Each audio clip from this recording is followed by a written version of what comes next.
ഓപ്പണായി ചോദിക്കുക. കാര്യം ഒരുപാട് പ്രേക്ഷകർക്ക് സംശയമുണ്ടാവും. തെരഞ്ഞെടുപ്പൊക്കെ അടുത്ത് വരുന്നിരിക്കുന്ന സമയത്ത് ഇങ്ങനെ പല താരങ്ങളും രംഗപ്രവേശം ചെയ്യും. അപ്പോൾ പല പേരുകൾ നമ്മൾ പണ്ട് കേട്ടിട്ടുണ്ടല്ലോ. പല ആരോപണങ്ങളുമായിട്ട് സ്വപ്ന സുരേഷിൻ്റെ കഥ നമുക്കറിയാം. അതേപോലെ സോളാർ കേസുമായി ബന്ധപ്പെട്ട് സരിതയുടെ പേര് നമ്മൾ കേട്ടിട്ടുണ്ട്. അപ്പോൾ താങ്കളുടെ പേര് ഇവരുടെയൊക്കെ പട്ടികയിലേക്ക് ചേർത്ത് വെച്ചുകൊണ്ടാണ് ഈ താങ്കൾ ആരോപിച്ച അല്ലെങ്കിൽ ആരോപിക്കുന്ന ആ വ്യക്തിയുടെ PR ടീമുകൾ സൈബർ ആക്രമണം നടത്തുന്നത്. റിനി, ഇങ്ങനെ ഏതെങ്കിലും തരത്തിൽ തെരഞ്ഞെടുപ്പിൻ്റെ സമയത്തൊരു രാഷ്ട്രീയ ലക്ഷ്യത്തോടു കൂടി റിനി ഉയർത്തിയ ഒരു ആരോപണമാണോ ഇത്?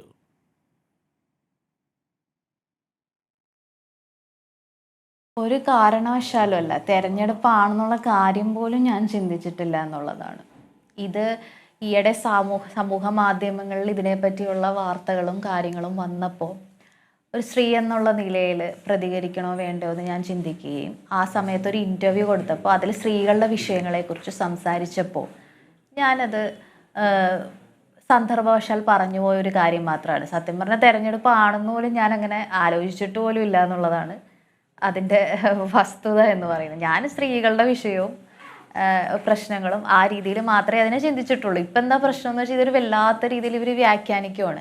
ഞാൻ ആക്ച്വലി പേരും പറഞ്ഞിട്ടില്ല, പ്രസ്ഥാനത്തെക്കുറിച്ചും പറഞ്ഞിട്ടില്ല. പക്ഷേ ഈ അറ്റാക്ക് എന്ന് പറയുന്നത് അവർ നടത്തി ആ രീതിയിലേക്ക് കൊണ്ടുപോകും എന്നുള്ള രീതിയിലേക്ക് വരാൻ പാടില്ല എന്ന് മാത്രം.